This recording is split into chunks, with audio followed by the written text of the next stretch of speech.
You ask Tiger to solve. This deals with linear equations with one unknown. The final result is x equals 11 over 4. Let's solve it step by step. Simplify the expression. Expand the parentheses.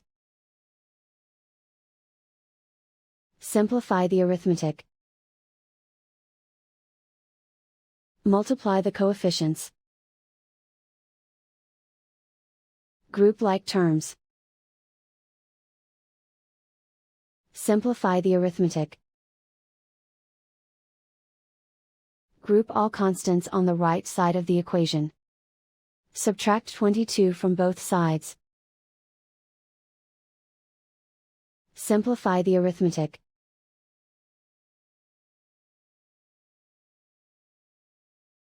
Isolate the x. Divide both sides by -8. Cancel out the negatives. Simplify the fraction. Cancel out the negatives.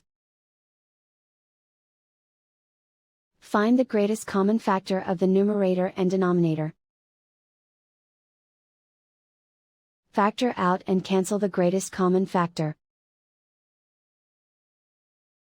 And so the final result is x equals 11 over 4.